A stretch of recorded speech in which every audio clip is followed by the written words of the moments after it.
Fala, gente, estou aqui mais uma vez para responder perguntas que vocês me mandam e vocês estão percebendo que nos últimos vídeos aqui os ângulos estão um pouco diferentes, né? Não é que o canal está tentando inovar também nesse aspecto de ângulos, é porque a gente teve o aniversário da minha filha mais nova, Nicole, e tudo que foi usado na festa, decoração e alguns apetrechos, acabaram vindo parar aqui no meu escritório. Por isso meu escritório está uma bagunça. Se eu conseguisse filmar do ângulo que geralmente eu uso nos vídeos, vocês vão perceber que está entulhado. Na verdade, eu nem consigo chegar perto, porque a parte ali de trás está tomada de caixas de coisa. Então, por isso que eu estou tentando adaptar aqui para também não deixar de gravar vídeos. Mais um formato diferente aqui no canal, o improviso puro. Bom, mas mesmo assim eu quero agradecer a todos vocês que têm assistido os vídeos, feito comentários. Os vídeos têm atingido muito mais pessoas e eu quero dizer que é uma satisfação poder contar com vocês, poder compartilhar um pouco daquilo que a gente estuda na Palavra de Deus e do conhecimento que Deus foi permitindo que eu obtivesse para servir a igreja. Esse é o grande objetivo, não tenha dúvida disso. Ao mesmo tempo, a gente fica feliz porque esse reconhecimento de vocês se traduz no crescimento do canal. E o canal está aqui também para servir vocês. E, na verdade, esse formato novo é uma forma da gente continuar esse trabalho que já dura quase 4 anos. O tempo passa muito rápido. E, de certa maneira, eu também agradeço porque ao retribuir, ao assistir os vídeos, ao deixar comentários, curtir os vídeos, significa que vocês apoiam esse trabalho e querem que ele continue. A grande pergunta era, eu deixo de fazer vídeos mais elaborados, faço um vídeo mais simples, ou eu simplesmente dou uma pausa? E a maioria das pessoas que se manifestou está dizendo para mim o seguinte, olha, continua, mesmo sem edição, mesmo sem tanta firula, mesmo com coisas mais simples. E a gente está seguindo por causa de vocês. Bom, mas depois de toda essa introdução e esse agradecimento todo, eu quero então responder a pergunta do meu amigo Paulo Goulart, que fez uma pergunta clássica, importantíssima, que talvez esteja aí nos primórdios da teologia cristã, que é o papel das obras, especialmente no contexto de juízo. Por que essa pergunta? Bom, a Bíblia enfatiza que nós somos salvos pela graça, e essa é uma marca da teologia protestante. Ao mesmo tempo, tem muitos textos que corroboram com a ideia que nós vamos ser julgados pelas obras, que no dia do juízo são as obras que vão ser avaliadas. E isso parece transmitir um certo desequilíbrio, um contrassenso. Por isso, muitos têm se indagado a respeito de que obras seriam essas e como as obras acabam influenciando na questão da salvação do ser humano. E só esse questionamento, só essa possibilidade, já deixa alguns de cabelo em pé, se perguntando se realmente isso não seria uma heresia. Falar de obras e salvação na mesma frase, para alguns, causa arrepios e ojeriza profunda. E quando a gente fala de teologia dos adventistas mais recentes, esse povo progressista, e tem vídeo aqui no canal sobre isso, muitos deles vão justamente nessa linha de uma graça livre. E eles não se preocupam com questões relacionadas ao estilo de vida, como tatuagem, tipo de música, alimentação. Isso aí tudo é muito menos importante. Sabe que na teologia adventista não começou com Desmond Ford essa tendência, mas ele é um grande catalisador, especialmente porque dentro da perspectiva de Ford, a justificação vista de uma maneira praticamente evangélica, ela dispensa até mesmo a necessidade de um juízo investigativo. É por isso que Desmond Ford acaba negando a doutrina do santuário, 1844, o juízo investigativo em si. Todas as questões são consequência da visão que ele adotou sobre justificação pela fé. Anos mais tarde, depois de Glaceville, a grande crise em que ele acaba expressando a sua opinião sobre justificação pela fé, questionando algumas coisas, especialmente de estudos proféticos da Igreja Adventista, ele acaba lançando um livro, se não me engano, ali pela década de 90, chamado Right with God Right Now. Mais ou menos como certo ou justo com Deus e agora. Right now é uma expressão que enfatiza velocidade, né? Algo momentâneo, nesse momento, nesse segundo. E a ideia dele é que quando você acredita em Deus, você já está justificado. E isso é toda a salvação. A santificação, assim como os reformadores pensavam também, ela é um complemento, mas o importante é a justificação. Lutero, por exemplo, falava das obras como algo que as pessoas viriam, como uma evidência externa, mas que não afetava o status do crente com Deus. E tudo isso não faz parte de uma visão bíblica. Na Bíblia, a salvação, como eu já disse, e tem uma série aqui no canal sobre justificação, sobre salvação, e como isso acabou contribuindo para a formação de certos mitos.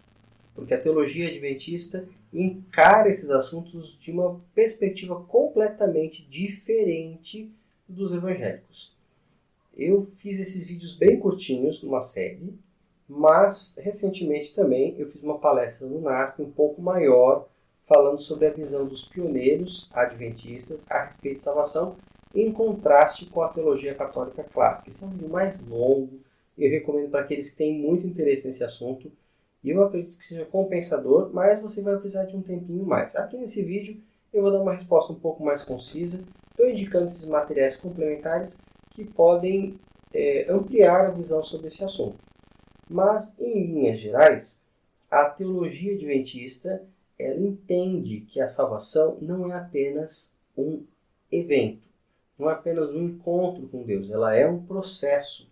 Por salvação, nós entendemos que sim, está inclusa a justificação. A justificação não apenas no sentido de aceitar a Cristo e se tornar um discípulo e entrar no reino de Deus, não é apenas nesse exemplo de sentir-se perdoado e estar em paz com Deus, como fala ali Romanos 5:1. Além desse sentido, e deixa eu deixar isso bem claro, não estou indo contra essa perspectiva, estou dizendo que justificação tem outros sentidos fora esse. Esse é o sentido primário. Quando a pessoa aceita Jesus, sim, ela é justificada. Ok, nada a discordar.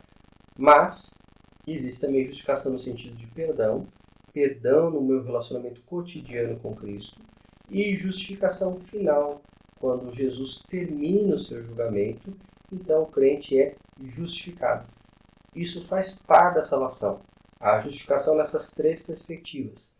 Também faz parte da salvação a santificação. Ela não é um adendo, um apêndice, uma nota de rodapé.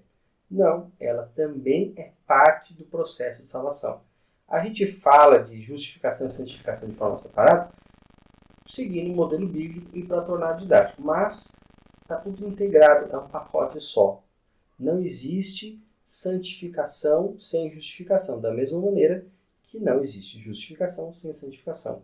Um crente que é justificado, mas não vive como alguém que está em processo de santificação, ou seja, que não permite que a graça de Deus transforme a sua vida e que não aceita o senhorio de Cristo em todas as áreas, esse crente logo vai perder o sentido da sua experiência com Deus. Logo ele vai deixar de ser crente. Entenda, a santificação é tão essencial para a salvação quanto a justificação.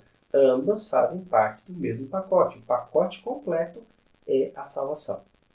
Então, essas obras, que são as obras da vida cristã, que são consequência de um viver santificado, elas fazem parte, sim, elas são evidências de que, de fato, eu estou sendo transformado de dentro para fora.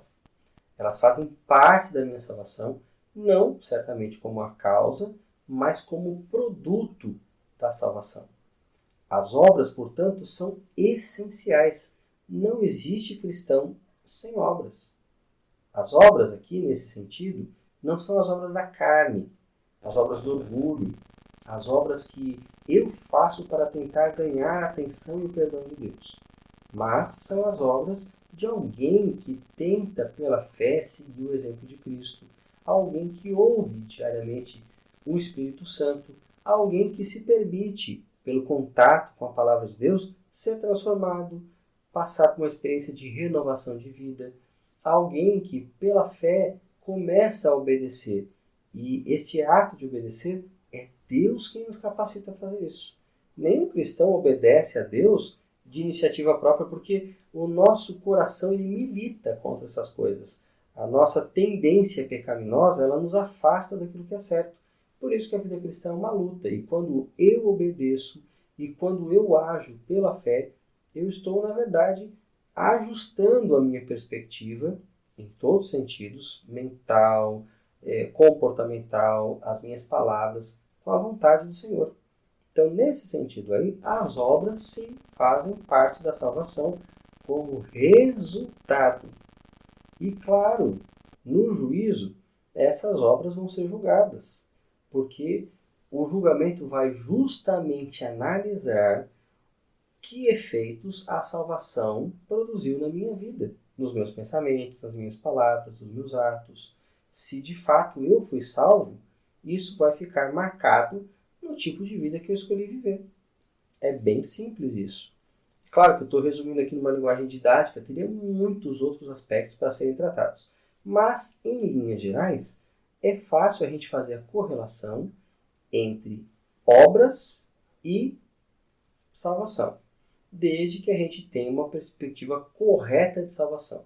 Se a gente entender salvação no sentido luterano, de apenas justificação imediata que dispensa qualquer outra coisa, salvação da alma, e o corpo não é importante, e as obras são apenas coisas externas, aí realmente não faz sentido nenhum.